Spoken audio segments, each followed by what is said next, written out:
Hey, welcome Razzballers to another edition of the Razzball Fantasy Basketball podcast. I'm Brent Carlson, your host, joined today by our fearless leader, your one and only rankings guru, Sun. Thank you for the introduction, Brent. It's been a while. I think it's been like 2 weeks since I've been gone, so it's nice to get back into the saddle here.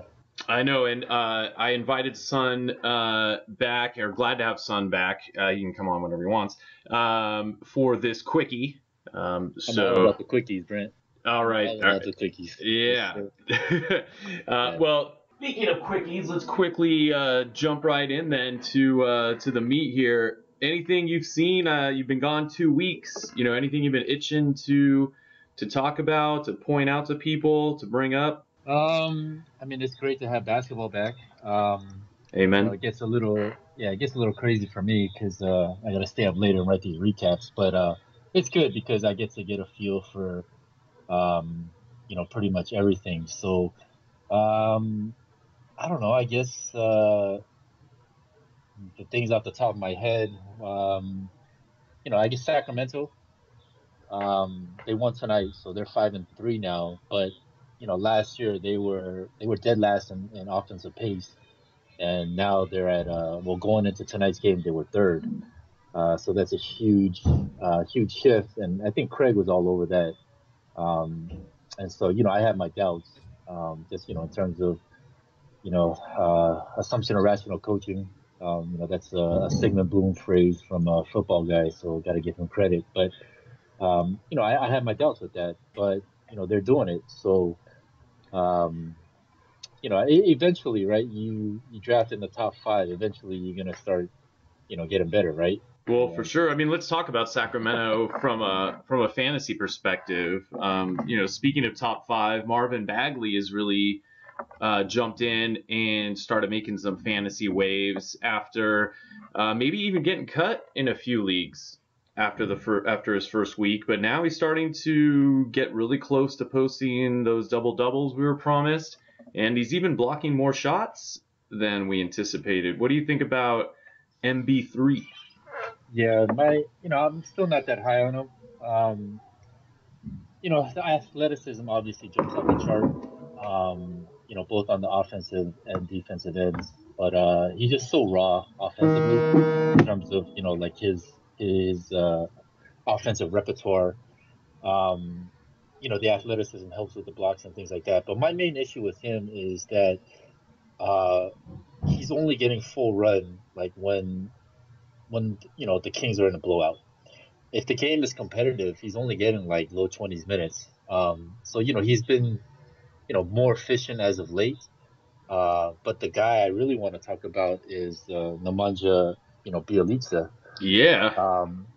He may I actually just wrote him up, but he may end up being the best free agent acquisition. The waiver, I call him the waiver wire all-star. Oh, you mean in real life, free agent and in fantasy. In real life, he might be the best, free agent in real life. Well, obviously, LeBron, whatever. But in terms of fantasy, he may be, the one player that outproduces his ADP by the largest margin. I think he was at like his one something. I forgot the exact number, but he was in the hundreds. So right now, undrafted, pretty much everywhere. Yeah, undrafted. He's like 19th or 20th, depending on where you look at. I think Yahoo's 19, Basketball Monsters 20. But he's really, the one thing on him though is that like I was mentioning with Bagley, in blowouts he's not playing. So the Kings are 5-3. So it looks like they're playing better ball. So that might be portend for a more positive outlook going forward. If they can stay competitive in a lot of these games, he's going to get his 30 to 33 minutes. And I mean, he pretty much does it all. I mean, he's a stretch four, can drain the three colas, will grab some boards, dimes. He'll even, chip in with some D stats. So, like he's the guy that really jumps out to me in terms of the Kings. And what happened? What happened with Troy Williams? He came out from left field tonight to play 33 minutes and scored 12 points, 5 boards, 2 blocks. Yeah, I didn't even know so he was on the Kings. I did a little due diligence because I saw, he put up, he played a lot today too. So he was the Kings signed him to a two-way contract last week. He played with, I think, Memphis, Houston, and the Knicks last year. Yeah, he was a Um, sharpshooter guy, right? I mean, he's not a really good, shooter from three. I think it's like career mark is like 29%. So, Mm. I think his thing is like, So the opposite of what I just said. yeah, I mean, okay, but it's such a small sample size, right? So, Yeah. I haven't done enough due diligence to know exactly what kind of player he is, but just from what I saw, 29% career shooter, but it's, like I said, a limited sample size, but it looks like he's, like a boards guy in the steals. Like per 36, I think he's at like two steals per game. So, um, I mean, Justin Jackson sucks. Like, I don't know Oh why yeah. they, yeah, I don't know why they keep giving him run. So, well, Iman Shumpert, I guess when Iman Shumpert and Bogdan come back, then Williams will probably go back to the G League. But Yeah, I wouldn't rush right out and grab Williams unless you're maybe in like a 20-team league or yeah, something like that. I mean, if as long as Bogdan and Shumpert are down, I think Williams is a nice little pickup because, like I said, I think Justin Jackson just sucks, and they need wings. They have a front court. I mean, they got Bielisa, Bagley, Cauley Stein, Giles really hasn't been playing too much, but they're fine there, and in the backcourt they're fine too, right? Fox, Farrell, Mason, Buddy Hield. So Yep. it's that small forward position. Well, that's a You know, question I've been getting a lot is should I drop Bog?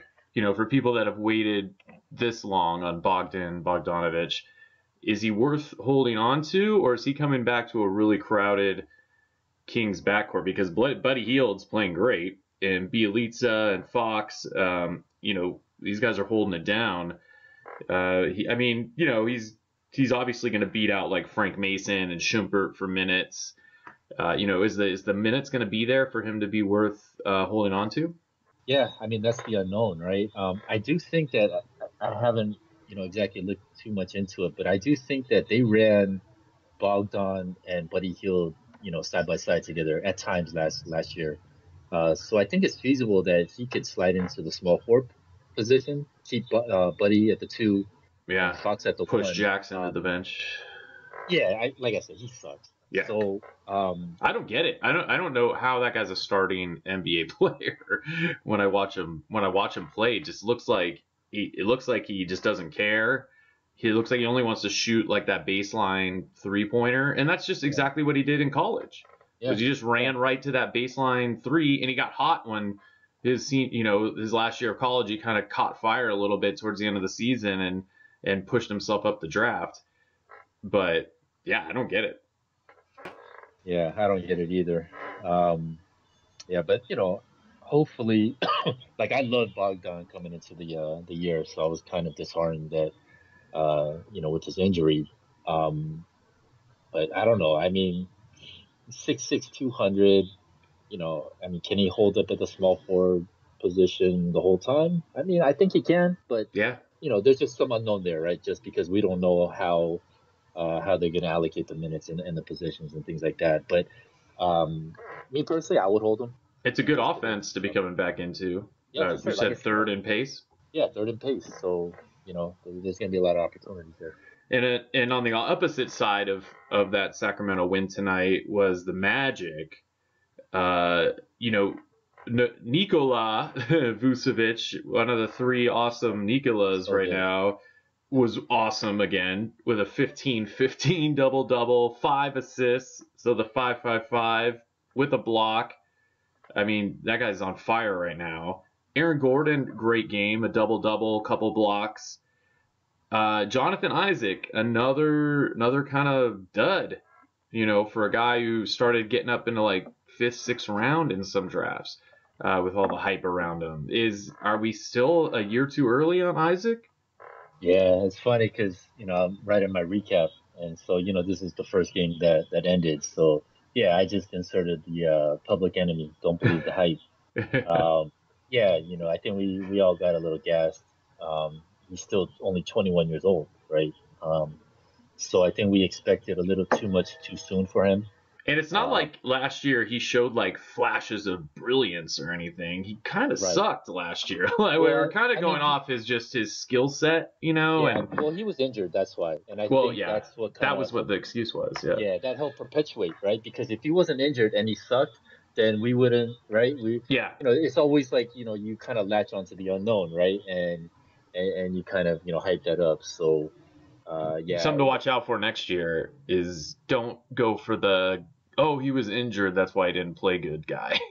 They yeah, seem to for be sure, kind of risky. for sure. Injuries and the young kids, right? Like it Yeah. takes time. It takes time for them to develop, and like he's still super skinny, right? So like even though he put on weight, he's still acclimating to the game, but. Yeah, I want to talk about, Vucevic. I mean, I guess there's really not much to talk about him, but I mean, he's the Yeah. 12th player according Just be to happy if you Basketball drafted Monster. him. Yeah, Yeah. and he's awesome, right? Like Yeah. the the I have him in a lot of percentages. places. I Okay, love the guy. okay, I think I have one share, which is kind of makes me sad, but at least I got one. Oh, I remember. I'm going to bring this up because I Yeah, remember we were talking about this when we were going through the rankings when we did the ranking podcast, okay, and you had Vucevic ranked decently, so it wasn't anything with that. But I think I brought up that he's always kind of overlooked, and he's just one of those guys that nobody ever like gets excited about, like But if you look at the numbers, he's always like awesome when he's not hurt. And I think yeah, the that's trade the problem. rumors and stuff and the injuries, but the numbers don't lie, and it's a lot like Anthony Davis or whatever. It's like if he could just stay healthy for a year, or Danilo Gallinari, like we're seeing what he can finally do with being healthy at the beginning of a year. Vucevic is kind of the same way, and I just kind of a perpetually overlooked guy. But I think now, he's definitely opened some eyes, and it's going to be kind of interesting to see what they can get for him in a trade. Yeah, for sure. I mean, his market's going to be, really high for him just because like he's so skilled, right? Like he can stretch the floor. He shoots. I mean, I think, you know, the main things about him in the past were one of the injuries, but before, like his free throws percentage was terrible. Well, not terrible, but it was like, low 70%. Like there was a Yeah. year where he went 60. I mean, last year he shot 81%, right? And the threes, right? I mean, he expanded his game, so he ended up taking 3.6 threes where, before prior to that season it was like point 0.1 or 1 making so last year he entered the 1-1-1 club, right? So one Yep. 3-point made, and the D stats, right? So one block, one steal, and then the assist tick up. So, I mean, that's just huge, huge. Only 28 years old. Um, I don't know. I mean, you think they Yeah. move He's him? like a Like, discounted Jokic in a yeah, way. yeah. No, no. I think so. I think so. He's a Jokic mini me. Man, I don't. I mean, teams have got to be calling on him left and right, knowing the Magic want to get rid of him. But I mean, if Minnesota can't get what they want for Jimmy Butler, the Magic, I don't know. I mean, either they're not going to trade him, or one of two things is going to happen. People are going to say, "Oh, the Magic got ripped off and could have got way more," and then someone's getting a steal, or the opposite. The other team way overpaid for Vucevic. Like, I don't see this being a case where they're like, "Oh, that was a fair trade for this guy," Yeah, But I don't know what would you be willing to give up. Obviously, it's got to be a contending team who's going to want this guy. yeah. I'm What going. are you willing to give up for him though? Because he is injury prone. He does. You are going to have to re-sign him probably. He is great, but is it someone who's going to push you over that championship edge? I'm going through rosters right now. I think the perfect spot would be Charlotte. In that up-tempo Borrego offense. I mean, just because, right, he can stretch the floor and he's such a skilled passer. I think he would do really well in that type of offense. Yeah. And I don't know. I mean, I guess what Orlando. I mean, if That they're you gonna could give make that up. move, What do you give up? Like Jeremy Lamb and like Kid Gilchrist or something like that, or but I mean, if you're Orlando, like, why do you want that, right? Like, well, so I guess they would want to get young, right? So, Monk. No. I mean, they would probably, but I don't think Charlotte would, get that. I would have to look at the contracts. Maybe, yeah, I don't know, draft picks. I don't know. Like, I mean, they're not giving up Bridges. They're not giving up Monk. I mean, Lamb, Batum, but Yeah, why would Hernan Orlando? Gomez on the move again. Yeah, I don't know. Yeah, I guess, but then I don't know. Orlando wants to free up space for Bamba. I don't know. Maybe a three-team trade or whatever, but yeah, at least for Vucevic, I mean, that seems like the best place for me, and that would be kind of awesome, right? Him Oh, and I him. mean, Charlotte's already scary. Well, we can jump over to Charlotte really quick, Yeah, since we're doing a quickie here. yeah. Charlotte won again That's a tonight, beat the professional. That's a Heat. professional segue right there. Sorry to cut you off. At practice makes perfect, man. You do these every week, and something will click. So Charlotte Batum finally put up some offense tonight. He'd been good across the board as usual, but his offense just been terrible. But he put up 20 points tonight, 7 for 10, 3 of 5 from 3. So I have Batum in a lot of places. I was a big Batum guy. The one assist is, I drafted him before kind of the assists, but I'll take a 20 point, 7 rebound, 1 block, 1 steal night out of him. Kemba has been maybe the best point guard in the East. Yeah. Is that too No, much I or? think no, I think it's fair. I think it's fair. I mean, he's straight balling out, and the usage rate is just insane. It's Oh like yeah, high 30s, low 40s, and that's just crazy in that up-tempo offense. Yeah, I don't think that's out of line. totally. And then Bridges kind of laid an egg after I was hyping him up, but I still believe in Bridges. He got 16 minutes. I think he's going to blow up at some point, and a lot of people are going to be like, "Man, I had Bridges at my roster at one point," and then someone's going to end up like hot potato or whatever with him when he takes off, and they're gonna tell their friends that they're a genius for grabbing him, even though he's like the fifth team that he's been on in that league probably. But Yeah, I can see that. There's going to be a lot of inconsistencies, but they need to Tony make some trades. Yeah, they need to open up a spot for him. Tony Parker's, I mean, 24 points, 11 assists in 25 minutes for Parker. I mean, I don't know that I'd want to run right down and get him. I mean, maybe if you're desperate for assists in a fantasy league, this seems like an outlier game for him. But I've watched a lot of Charlotte games so far this year just because I really like their team Okay. and they're really fun to watch. And Parker's looked good. Like he gets into the paint, he's dishing. He seems really healthy. Is he someone maybe people want to look at, or is this just a game where he just happened to have it going? No, I think it's fine. The issue is going to be minutes, right? Especially because Kemba is just going just absolute bonkers. But you look at his last 4 games, so he missed one. So the last 4 out of 5 games, the minutes 15, 17, 19, 25. So they've increased. I don't really see him getting more than 25. Realistically, maybe around the 20-minute mark, which would be awesome. But I mean, the shot attempts, right? 7, 10, 11, 15. Yeah. Um, and the assists. So assists are are tough to find. So yeah, if he's out there, yeah, you gotta get him. Yeah, I'd say so. People are scraping for JJ Barea in desperate need of assists. Well, So he's like last time. Well, before the last game, he was like number 3 in assists. So it's crazy. yeah, he's had a couple of duds after he had that hamstring issue, but Yeah, yeah. Monk goes off for 20 points tonight, 7 of 10 for an efficient night finally for Monk, but he's a roller coaster ride to own from an efficiency standpoint. If he can consistently shoot, 45, 46%, he could be a monster.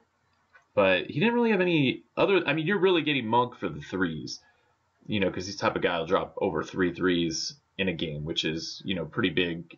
And what sort of the target for a three-point specialist is 3 or more a game. In this environment, no, I think you need. Oh, you mean makes? Yeah, makes. Oh, yeah, yeah, yeah, yeah, yeah. I think that's fine. I think you're talking about attempts. Oh no no no no no. Yeah, Yeah yeah, yeah. I yeah, want guys shooting 8, 9, 10, yeah. 12. I mean, yeah. Yeah. There's some guys that are just jacking them up. I mean, we need Craig here, right? Like we're talking about his boy without him. I feel kind of dirty, Mm, doing that. But yeah. yeah, I mean. the 3 and D, but without the D, right? You're gonna get some Sports Center highlights, but unless you're in a league, with the Sports Center highlight category, I don't know. There's a lot of, like, for me, there's a lot of empty fantasy production here, just because it's really just points and threes. You're not getting much else, and I guess the minutes have been pretty steady, right? Around 24 minutes a game, but the game prior to last night against Philly, he only played 12, right? So his floor is super low, and like, what's the upside? You know, Yeah. like I feel like you can find that type of guy out there.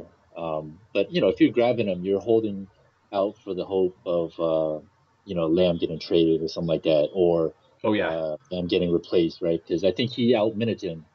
He had more minutes than Lamb this game, 24 to Uh, 19. yeah, So Lamb was not good again. Like yeah, I wouldn't own Lamb anywhere. I've considered dropping Monk in a couple leagues where I own him. I just can't do it. Like I hear Craig's voice in the back of my head every time I'm about to hit send. So on the flip side, Miami Heat, who Charlotte beat tonight, Hassan Whiteside, one of my preseason comeback picks, was pretty awesome again. 16 and 12, 2 blocks. How many? 29 minutes. So getting the minutes. that's good. Uh, I watched the first half of that game, and yeah, he did absolutely nothing the first quarter. So for him to end up with that line is pretty impressive. yeah, he's been balling, and he's just one of those guys. Like maybe injuries last year, so maybe guys coming back off injury years. But he's one of those guys, sort of like Miles Turner, where it was like, oh, he came back into camp in shape, but unlike Miles Turner, Whiteside's actually like really getting it done.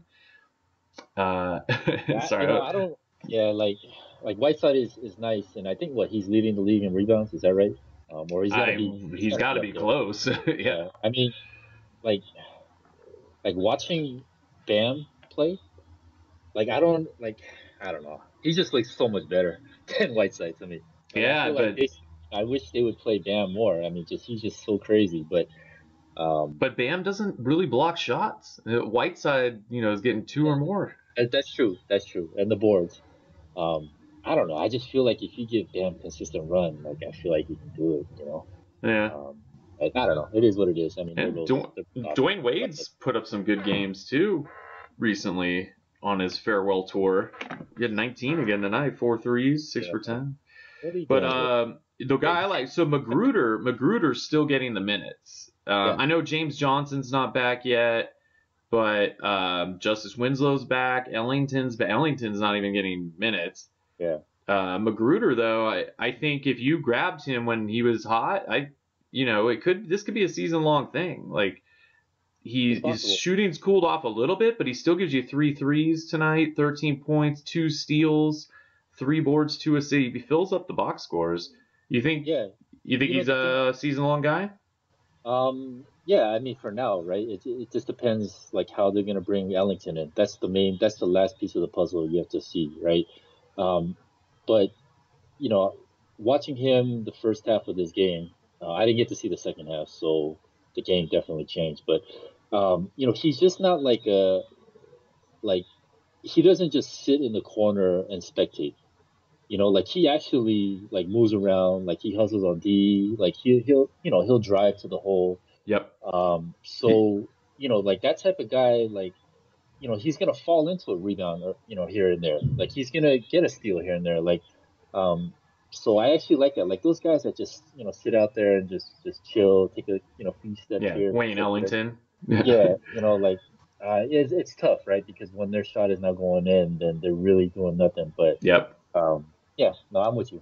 Yeah. So I time. Let's go over one more game here in this quickie, and we got to shout out Cleveland's win after firing their coach and all the Yeah, drama there.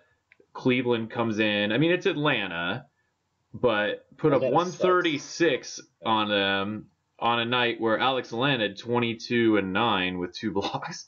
But Cleveland, Rodney Hood, who is one of those guys who he's what we hope Malik Monk will be, I guess. with 26, 4 threes, and like nothing else. Well, he did have 3 steals. So Yeah. Cedi Osman finally, after a few down games, gets 33 minutes, 20 points, 3 assists, 5 boards. Love Cedi. I think, or Chetty. Sorry, Craig told me how to say it. But the one guy I wanted to focus on really quick from a fantasy perspective, because could see him being a real hot pickup, is Sam Decker, filling in for Kevin Love, getting the start. Plays 28 minutes, 12 points, 4 assists, 9 boards, 3 steals, a couple threes, 2 for 2 from 3. Sam Decker, is this an outlier game? I know Kevin Love will be back at some point, maybe, unless they trade him. I don't know. But is Decker somebody who he's done this before and sort of teased us all and then just shrunk back into his hole? Is it different this time? No, he kind of sucks. You know, I mean, he's a low usage guy, right? And on that team, there's really no one that's gonna, force a double team, or no one that can really break down the defense to give him, open looks. So, from the offensive standpoint, like it's gonna be tough for him, to get much going. Yeah, I mean, The he only floor, took 6 shots. yeah. So. So I mean, if you go back on this in the season, the last game before that, 24 minutes, 7 shots. So, the offense, they're not running plays for him or anything like that. The 4 assists, to me, that's a complete outlier. He may get some steals, but maybe grab some boards, but that's it. I mean, it's Atlanta. Like they're Oh so yeah. bad. I mean, Like they Colin just, Sexton, who's been dog shit this year, goes for 17, 8 boards, 3 assists, a block. Still can't shoot the ball, 4 for 10, but yeah. he must have a huge confidence boost though, with management firing the coach basically to get him more playing time. So, but George Hill, he's 17 points too. Yeah, it's not bad. But Like Sexton took 10 shots, and Hill yeah, just. no. At some point, I mean, they have to figure out to try to get creative to get like the Corvers and Hills, all these guys like off the team, Yep. right? It's just a waste. You need to let the young kids play because like they're not, this team is going to be terrible. But that just shows like how bad Atlanta is because the Cavs were coming into this game 0-6, yet they were favored by 4 points. So, Yeah, I know you that's know, crazy. it's crazy. Yeah, Uh, Trey was good tonight on the Atlanta side of things, but Alex Len was the big fantasy stat line of the night with the 22 points, 9 boards, 2 steals, 2 blocks, 9 for 9 from the floor, including 1 for 1 from 3. I mean, that's got to be one of your top lines of the night, unexpectedly from Alex Len, who a lot of people were dropping because of Dedmon being back. um, yeah, like this game doesn't really move the needle for me.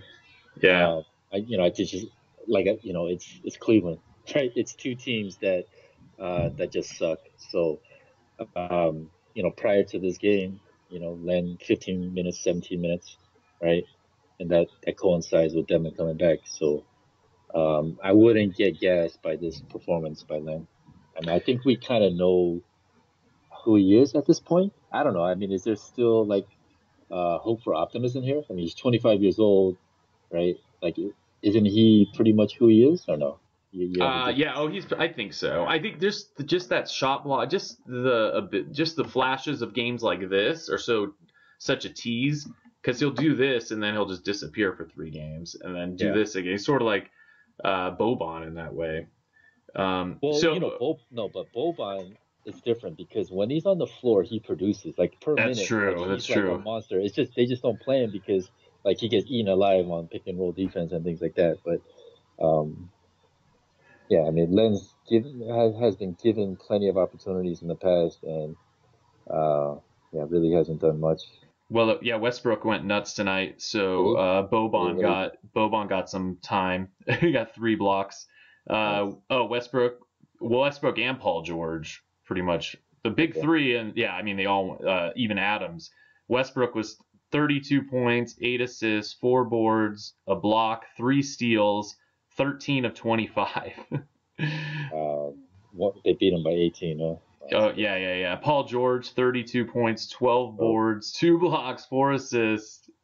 Man, yeah. When those two guys play like that, that's pretty tough to beat. And the Clippers have been pretty hot too. And Gallinari, man, if that guy needs to stay healthy, Yeah, please. yeah, He's that's the thing. carrying. Yeah, Just health. So, I know he's so good. yeah, I mean this OKC team, I mean, they can be really scary, but like they need to do something with that shooting guard position, man. Like Terrence Ferguson Yeah, sucks, you know? I want to see Um, Diallo step yeah, up, Hamidou but he Diallo, only like got he looked 10 all right. minutes. Yeah, Yeah, 11. But like, yeah, he's so young, I guess, right? They don't want to, yeah. do that. But I guess um, you Schrader. know, Schroeder. Can you get him into shooting guard? I don't know. but that's the thing. He doesn't really fit, alongside Westbrook because he's not like a knockdown, shooter. Like he Right. needs the ball in his hand, Yep. running pick and roll action or whatnot. So, I think he's better in the role that he's at. Kind of guiding the second unit. Um, but yeah, I mean, yeah, just get a shooting guard. They need to get a shooting guard, and I this know. team would be so crazy. Kyle Korver might be out there. No. They need someone. I mean, got to play defense too. I mean, man, have you seen what Melo like his defense or lack of Oh, defense? yeah. They need a guy who can defend too. Okay, Yeah. last player of the night, and then I got to run. All right. Kyle Anderson, who a lot of people were bailing on, gets 28 minutes, still can't score. He only took 3 shots and got 5 points, but he had 11 boards and 4 steals. Is Kyle Anderson just can't? Is he going to be rosterable? I mean, these type of lines, work out to good ranking in fantasy eventually, but they're just so boring. Without any of the scoring. I mean, what do you think about Anderson, really quick, before we end it? Yeah, I mean, I was kind of high on him coming into the Yeah, me season. too. Yeah, but then he just wasn't playing, and I mean, I think we're beginning to see why. Yeah. Like, yeah, I mean, his nickname is Slow Mo. I mean, I mean, when I don't Chandler know. Parsons Um, is when it takes a Chandler Parsons injury to get you more minutes, something's exactly. wrong. Yeah, exactly. Like that in of itself, like should pretty much like give you an indication of where things stand. But with that said, like it's tough because he's such a low usage player. But minutes in fantasy are gold, right? So if he continues to start and he continues to get 28 to 30 minutes, there's value in that inherently. Yep. And the fact that even though he is a low usage player, like because he can't get rebounds and contribute in the D stats, Yep. like you can't fade him. Like no matter how much I think he sucks, like for fantasy, like yeah, there's value there just because of the ability to contribute in the periphery cats and the minutes. So it all comes down to minutes for me. So Yeah, that's what I say in all my waiver stuff is look at what minutes they're getting. If they're getting good minutes, then it could be worth the risk. So on that note, I got a yeah, split for all our right, cool. quickie. Thanks, son. We'll get this posted on YouTube. It'll be posted for download on the website. So you can download it, listen to the car, listen whatever, get it on YouTube. I'll add videos and spice it up. Remember to like and subscribe if you like what we're doing here. It helps us. Leave comments. They're fun to do. We respond right away. And have a good night. Awesome. Take it easy, Brent. Thanks, son.